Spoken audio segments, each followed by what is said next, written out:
Opinions. That's why you're here, right? To hear about the features and benefits of a variety of hi-fi components and get an honest take from someone who's tried them out. In this video, I'll share everything you need to know about a compact and relatively budget-friendly amplifier, and I'll talk about my experience using it.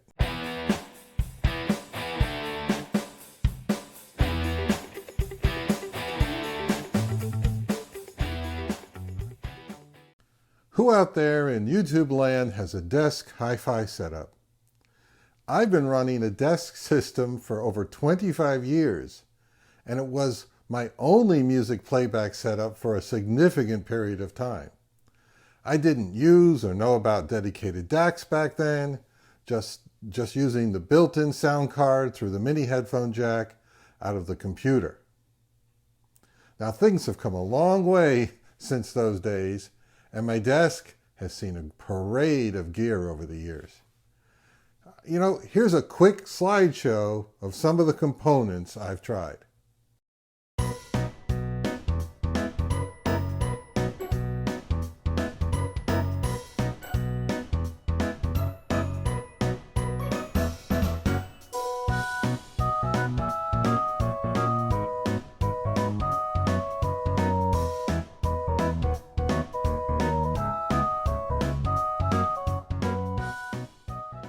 Let's take a look at my current setup.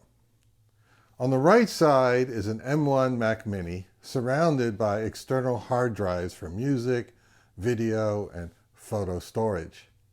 There's an external CD drive and a Singzer SU6 to convert the Mac's USB output to whatever digital format I need. And my DAC since 2021 is the trusty Topping D70S. It's been great, and I haven't seriously been tempted to replace it. I've got a 27-inch LG monitor on an arm mount, and I have some Apple and Logitech accessories. And this corner here is where the hi-fi magic happens. Now the speakers are usually floor-standing Proax, but currently I'm using these excellent CSS stand mount models. Now my first experience with Class D amplification was the 200 watt per channel SMSL SA400. Back in 2021, it sold for $650, and I recall being most impressed by its power to size weight ratio compared to traditional heavy amps with large cases and heat sinks. I thought it performed okay in my system.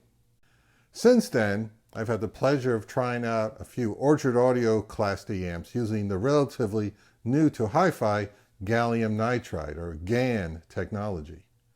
I've discussed the advantages of GaN over silicon transistors in previous videos, but simply stated, they do give superior overall performance compared to silicon, if you're willing to pay a bit extra for it.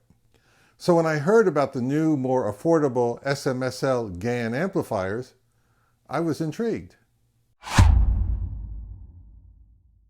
The VMV A1 Pro retails for $495 on the Aoshida website, and it's rated at 85 watts per channel into 8 ohms and 160 into 4. The VMV line is SMSL's more premium sub-brand, usually signaling higher quality components and refined design. The A1 Pro definitely looks and feels fairly premium. It's housed in a black machined aluminum case with extra details and gold metal accents. Interestingly, it's a sealed case with no visible air vents or heat fins. More on that a bit later. Sorry for this interruption, but you know, according to my YouTube stats, currently 90% of individuals who watch my videos are not subscribers. So I take from that YouTube is not showing subscribers my new episodes. So I suggest that if you enjoy my kind of content, please subscribe and enable notifications. So when I put up a new one, you'll know about it. Thanks. There's a small display on the front that shows basic status info, like which input is active and whether the volume knob is engaged. The A1 Pro can be used as a 2-channel power amplifier or a single input integrated. In integrated mode, it shows the numerical volume level, and in power amp mode, it simply says amp. It's equipped with 2 RCA inputs and 1 XLR. But if you want to run fully balanced, you'll need a pair of A1 Pros and set them to mono mode. With a single unit, it's RCA only, and that's a bit of a disappointment. A stereo set of XLRs would be much better. And I wish I had a second one. SMSL say that in mono mode, it can pump out a massive 400 watts per channel into a 4 ohm load. On the back, there is a set of speaker binding posts, an AC power input, and a master power switch, as there is an internal power supply, no wall wart needed. Now the remote is not the usual plastic affair. It's made of aluminum with glossy black plastic. It's compact in size and controls volume, changes settings, and puts it into standby. What I appreciate most is its compact size. It's perfect for a desk or small listening space. You can run it with the volume knob engaged, straight from a DAC into a pair of quality speakers, and you're good to go. You could also bypass your computer and connect a streaming DAC like the Eversolo DMP-A6 for a pretty slick setup. And now if you need more inputs, a little preamp like the Shit Saga Plus works well. That's how I connect my Riga turntable through the Parks Audio Puffin phono preamp. This compact system looks cool and sounds good. I like that the volume knob is right there within reach of my fingertips. At $495, this little amp impressed me. It has good rhythm and clarity with decent drive and bass control through the CSS speakers. When I used Room to shuffle through my blue CD collection of Buddy Guy, Robert Cray, B.B. King, the Allman Brothers, Stevie Ray Vaughan, Cream, Led Zeppelin, and Willie Dixon, I found myself forgetting about the gear and enjoying the music without fatigue. It has a neutral, balanced presentation with little hint of the glassiness some people associate with Class D amps. Even in my main system, with the 4 ohm Magnapan 1.6x speakers, it played loud and clean with no signs of strain.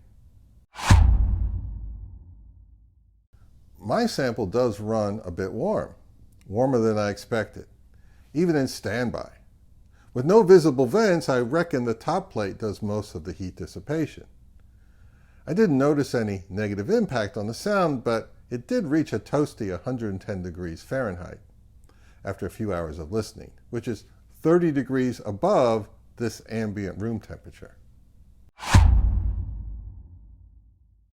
To put it in perspective, I've compared it head-to-head with the big boy Gallion TS75 Class AB amp, a 42-pound unit retailing for $14.95 and rated at 75 watts per channel to 8 ohms. For triple the price and 12 times the weight, you do get better performance with improved bass depth and three-dimensionality. It's a more immersive presentation. And it also runs impressively cool with those large side heat fins. Similarly, the $2,500 a pair Orchard Audio GaN monoblocks also outperformed the A1 Pro to my ears in a similar fashion. And the difference between them is quite dramatic. Regardless of the grand marketing claims on the SMSL website, to design and build a Class D GaN amplifier at its price point likely required a few significant compromises. I'm suspicious that these models are Me Too products because GaN is the current buzzword that enthusiasts are hailing as a game changer for Class D. And properly implemented, there is clear evidence that GaN technology is shifting opinions.